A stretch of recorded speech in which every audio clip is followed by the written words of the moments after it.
बात कन्नड़ में रख पाता तो मुझे बहुत अच्छा लगता, पर मैं शिवाचार्य, शिव मूर्ति, महास्वामी,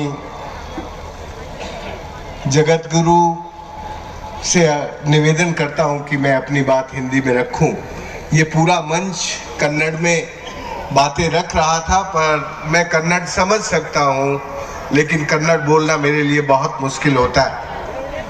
आज का ये मंच राज और समाज और संतों का साझा मंच है।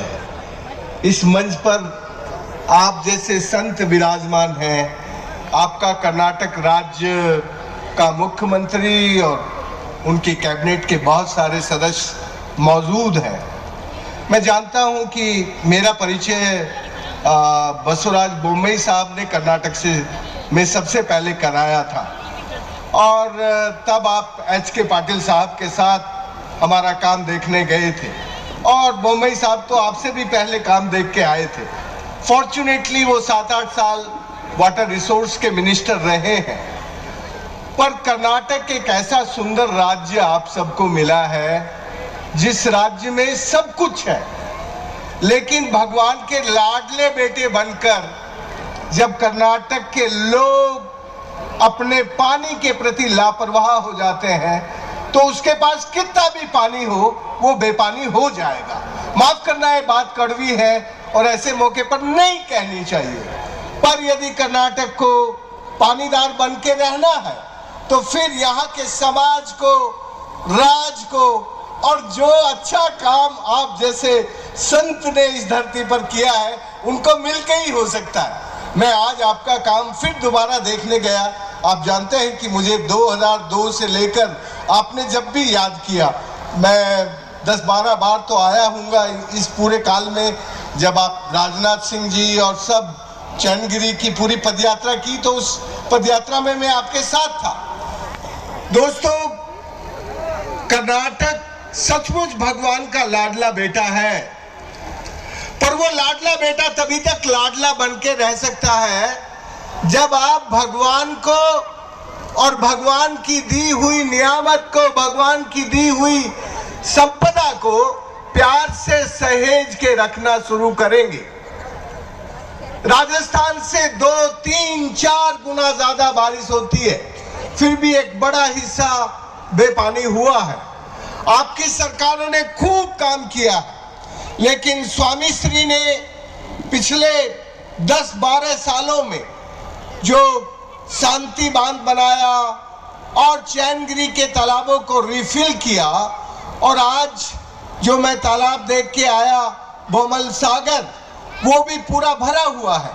लेकिन ये तभी तक भरा रह सकता है जब तक यहाँ का समाज पानी के बारे में चेतनशील होकर, जल के उपयोग की दक्षता को समझकर जल के रक्षण और संरक्षण का काम अच्छे से करेगा। मैं जानता हूं कि जिसके पास बहुत कुछ होता है वो उन चीजों के प्रति लापरवाह हो जाता है, पर लापरवाही से भविष्य अच्छा नहीं बनता।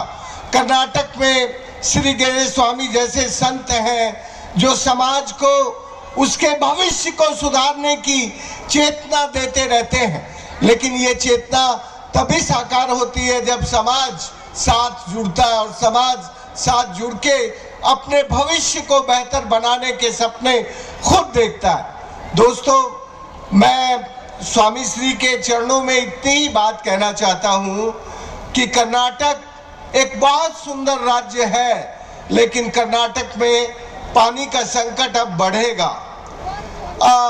आदरणीय येदियुरप्पा जी जब मुख्यमंत्री थे, उन्होंने मुझे समय दिया और मैं उनके सामने प्रस्तुत होकर मैंने एक प्रस्ताव दिया था कि आपके यहाँ की जो पानी की संस्थाएं हैं, उन संस्थाओं को इंटीग्रेट करके एक अलग तरह की यूनिवर्सिटी बनानी चाहिए।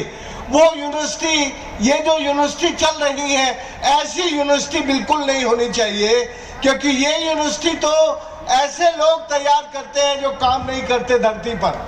हमें धरती पर काम करने वाले लोग चाहिए जो यूनिवर्सिटी से निकले और अपने पानी को, अपनी धरती को, अपनी मिट्टी को, अपनी हरियाली को अपने हाथों से करने लगे।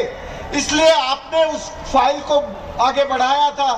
अभी मैं समझता हूँ ये एक अच्छा वक्त है जब हमारे युवा प्रिय मुख्यमंत्री श्री बसवराज बोम्मई जी हैं, उन्होंने पानी का काम किया है, वो पानी के काम को जानते हैं। इसलिए मैं बोम्मई साहब आपसे फ्रैंकली ये निवेदन करना चाहता हूँ, आप पहले मुख्यमंत्री होंगे भारत में जो अपने बुरे समय आने से पहले आप अपने राज्य की जनता को उसकी जो जल उपयोग दक्षता है उसको सिखाकर सही दिशा में काम में लगा सकेंगे। यदि आपने अपने काल में यूनिवर्सिटी नहीं बनाई, और वो यूनिवर्सिटी ऐसी यूनिवर्सिटी नहीं बननी चाहिए जैसी ये है, माफ करना सर, इन यूनिवर्सिटी में से निकलने वाले लोग, वीसी साहब भी बैठे हैं और बहुत सारे प्रोफेसर बैठे हैं, मुझे कदाचित डर नहीं लगता ये कहते हुए कि इस आधुनिक शिक्षा ने हमारी केवल शोषण की तकनीक और प्रदूषण का काम बढ़ाया है,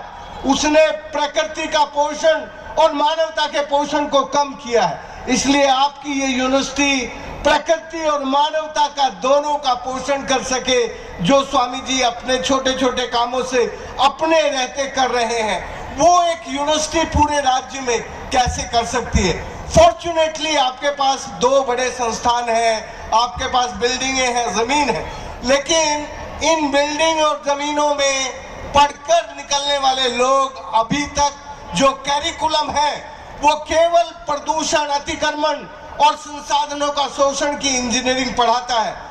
आपको एक ऐसी यूनिवर्सिटी शुरू करनी चाहिए जो प्रकृति का पोषण करती हो, जो हमारे भगवान को वैसे भूमि, जैसे गगन, वैसे वायु, और से अग्नि और नैसे नीर, ये जो पंच महाभूत हैं, इनके रक्षण संरक्षण का, जल का काम ठीक से सिखा सके। इसलिए मैं श्री गुरु स्वामी की उपस्थिति में बस एक ही निवेदन करना चाहता हूँ कर्नाटक की जनता के सामने कि अभी भी वक्त है कर्नाटक के भविष्य को पानीदार बनाने का, और आपका काल है। आपके काल में यदि ये शुरुआत हो सकी तो इस देश के बहुत सारे मुख्यमंत्री आपसे प्रेरणा लेकर अपने अपने राज्यों में पानी का विश्वविद्यालय शुरू करेंगे। मैं आज भी केवल पानी का काम देखने आया, गुरुदेव का आदेश था, इसलिए मैंने उनका काम जाके देखा, अद्भुत काम वो करा रहे हैं। ऐसा ही कुछ काम हम लोगों को जो पढ़ाई के बाद काम में लग जाए वैसा कुछ करना चाहिए। मैं आज के इस मौके पर बस इतना ही कहना चाहता हूँ, मैं कोई भाषण देने नहीं आया, पानी वाला आदमी हूँ, इसलिए मुझे केवल पानी की बातें ही आती हैं, मैंने दुनियादारी और कुछ सीखी नहीं है। इसलिए मैं बस आपसे निवेदन यही करना चाहता हूँ कि आप एक जल विश्वविद्यालय शुरू करें। जय हिंद। ಬಹುಶಃ ರಾಜೇಂದ್ರ ಸಂಗ್ರ ಅವರ ಭಾಷಣವನ್ನು ಎಷ್ಟು ಜನ ಅರ್ಥ ಮಾಡ್ಕೊಂಡ್ರೆ ಗೊತ್ತಿಲ್ಲ. ಕರ್ನಾಟಕದ ಬಗ್ಗೆ, ಈ ನಾಡಿನ ಬಗ್ಗೆ ಅತ್ಯಂತ ಹೆಮ್ಮೆಯ ಮಾತುಗಳನ್ನು, ಇಲ್ಲಿನ ಜಲ ಸಂರಕ್ಷಣೆಯ ಬಗ್ಗೆ ಮಾತಾಡಿದಂತಹ ಜಲ ರಕ್ಷಕರಾದ, ಭಾರತದ ಜಲ ರಕ್ಷಕರಾದ ರಾಜೇಂದ್ರ ಸಿಂಗ್ ಅವರಿಗೆ ಧನ್ಯವಾದಗಳು. ಮತ್ತೋರ್ವ ಮುಖ್ಯ ಅತಿಥಿಗಳ ನುಡಿ ಶರಣ ಎ ನಾರಾಯಣ ಸ್ವಾಮಿ ಅವರು, ಚಿತ್ರದುರ್ಗ ಲೋಕಸಭಾ ಸದಸ್ಯರು ಹಾಗೂ ಪ್ರಸ್ತುತ ಸನ್ಮಾನ್ಯ ಶ್ರೀ ನರೇಂದ್ರ ಮೋದಿ ಅವರ